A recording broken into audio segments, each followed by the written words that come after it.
So this is my sawmill. I've made other videos on it before. I wanted to get a little more detailed. First of all, I'm going to do my multi-tool here on a drill, which runs all my jacks. Look out for that, cameraman. So if you come down here,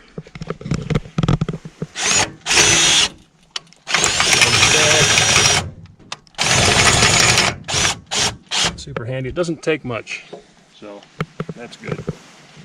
And if you come over here, earlier in the video or later in the video,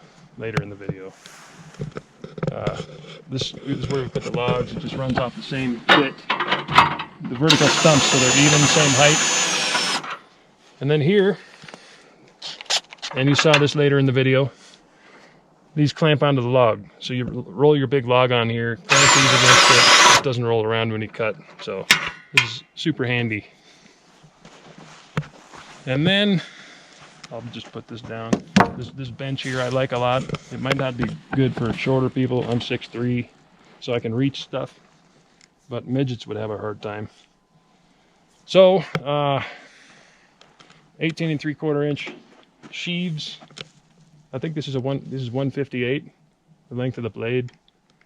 This is my tightening system. It's all interior, one rail instead of the two rail thing. But then I had to put these here to tighten up. I always call it the channel. It's probably the wrong terminology, but that's what I call it. 10-inch drive wheel, 4-inch centrifugal clutch on the motor, tensioner, obviously. 14 horsepower, what do you call these? What's it say on there, camera guy? Predator from Harbor Freight. So I would say keep oil in it and change it, and it'll last a while. So far, so good. Speaking of oil, I got this toolbox here. I'll get to that. But here, you can see on the plate, the mounting plate, I got a little hole there, and so that's obviously the drain plug, and then it just drains into here. It sits in the toolbox. It's perfect. Now the toolbox is super handy. I obviously mounted that, and I got a waterproof one, so you can put the tools in it for tightening the blade and whatever else. Your blade lube, the pine saw, gotta have that. Gloves for changing blades, gotta have that. You basically got to have all of it. So, and over here I've got my blade scraper, because you know the blade goes in this direction, so it blows sawdust all over the place. And so you gotta clean this track off somehow, otherwise it builds up and you get bumpy and you get humps in your cuts. So I've got 2 bolts with points on them in the track of the wheel on both sides here. And then back here, I've got that scraper there, and so it's got a notch in it that kind of goes with the contour of the track. So it just kind of scrapes it, but it makes a racket. You hear that racket? It's horrible. And just your standard water jug fits in this bracket up here. I cut a notch, so when I have to fill it or take it in for the winter, I can just slide it right out the front without having to disconnect the hose here. Just disconnect it down here. This used to be a flatbed trailer, obviously. And it certainly worked out good because these rails almost fit perfectly on top of the existing support rails. So, pretty straight. This is my push rod, it's adjustable. Obviously this is a trailer, so you can travel with it. I like to put this in the middle so it's not sticking out, but I'm way out here with it.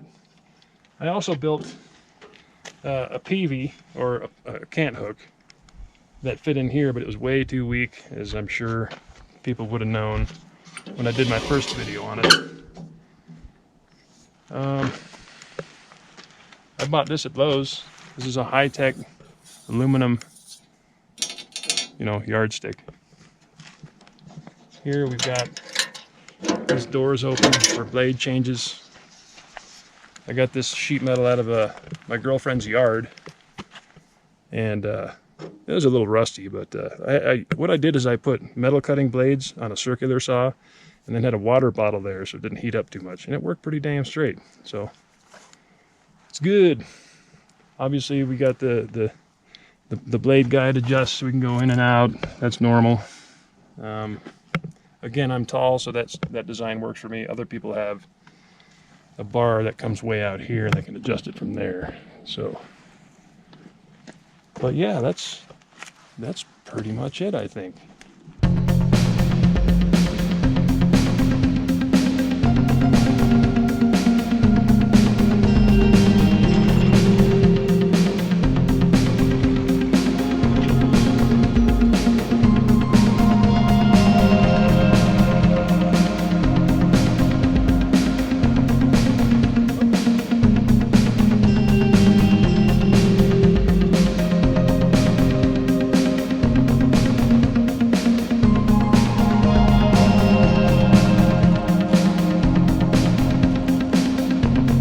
Building this, I guess, bench for Oatmeal, the dog.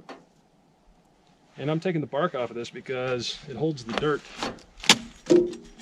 And then it dulls the blade in the sawmill. So this machete works pretty good. You can get under it like this. You know, kind of start a place to start peeling from. And doesn't take too long.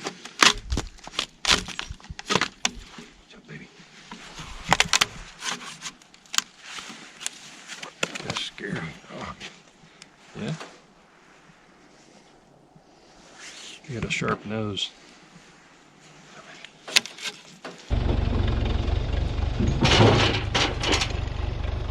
We got to cut the legs off of this before we mill it, so we can have some nice round logs for feet. They're stable, and I think I can get 2 slabs out of this and maybe a 4 or 5 foot bench, 2 4 or 5 foot benches. So.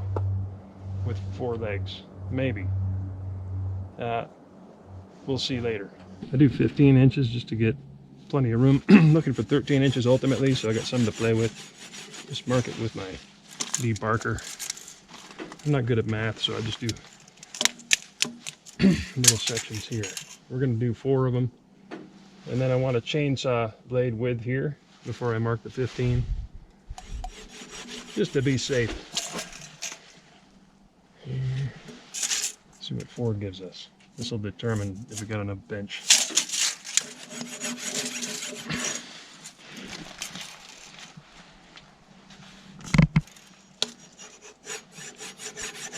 All right, so that gives us what?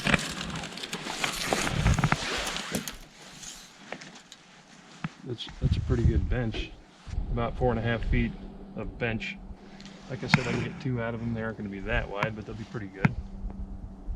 So yeah, we'll make 4 legs first, then we'll mill this section here.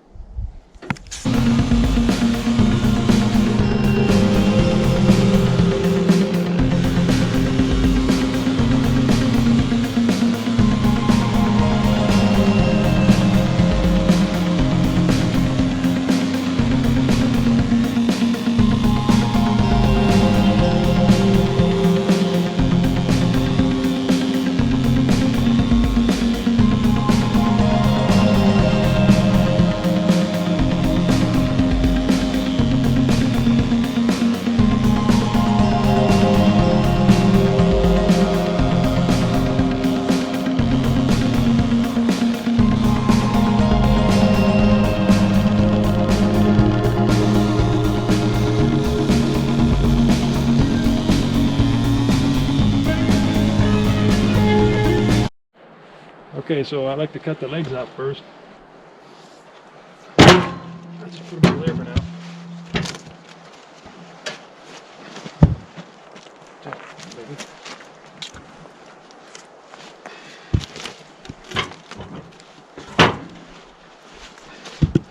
Then I got to put this over there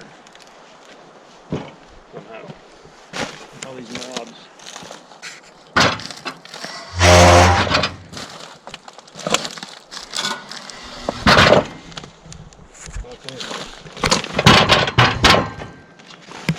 So now we got to decide where we want to. I usually just put it where it sits good. But when you've got stuff like this, big chow marks, so that changes the story. You want to get rid of that because it just looks like crap on a live edge. So I'll rotate that.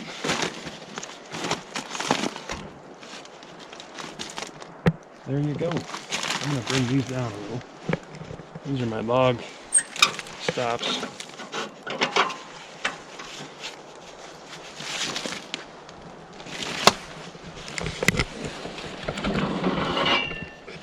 They've got different widths on them, depending on the curvature of the log, and if there's knots sticking out, you can shove the log out. Otherwise, you're going to hit right here. So you don't want to do that.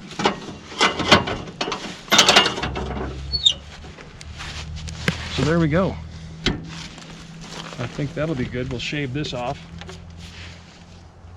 and try and get 2 out of this. Otherwise, we'll have one big fat one, which is fine too. And then I take this guy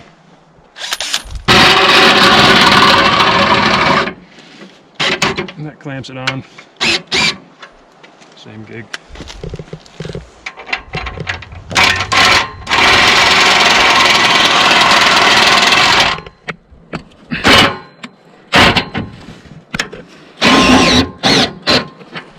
So there you go.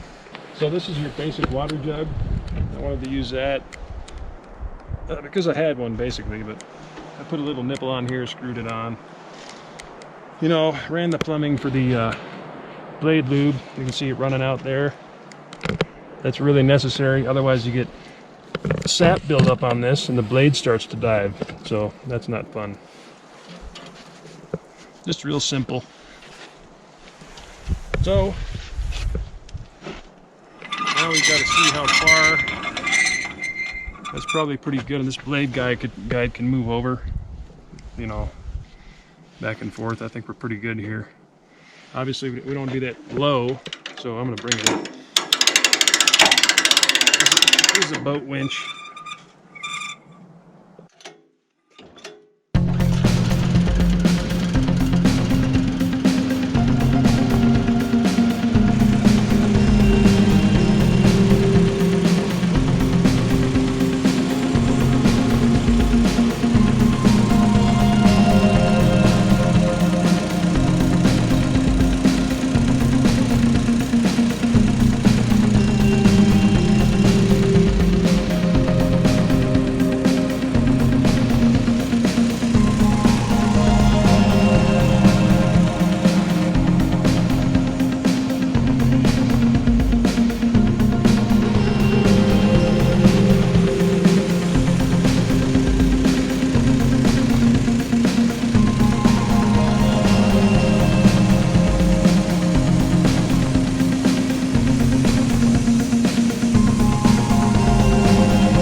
Usually I use a cant hook, but it's kind of a small log.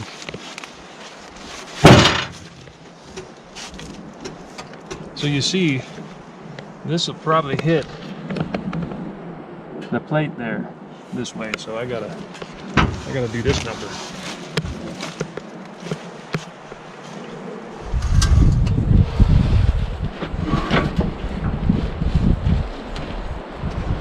Piece of cake.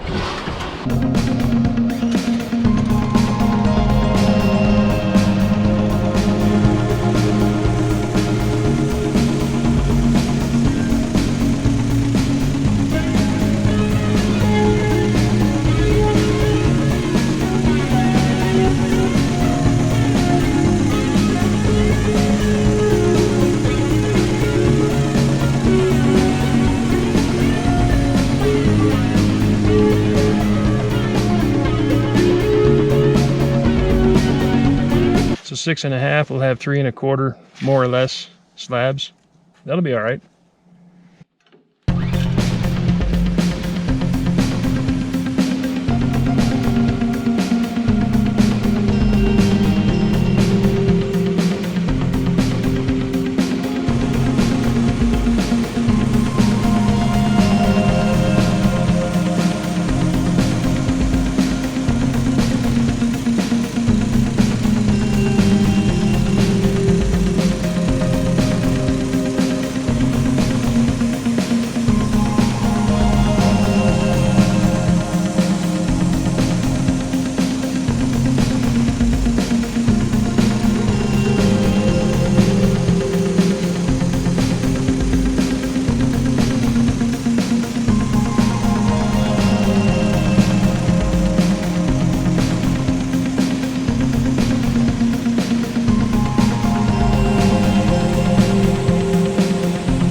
cut these legs now, so they're nice and flat on both sides, and they're all the same height.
How that?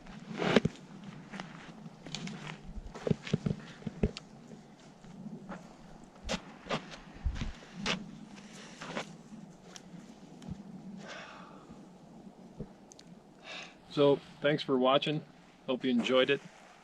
And big shout out to Bubba Loves Oatmeal. Check them out. Like and subscribe. And we'll see you next time.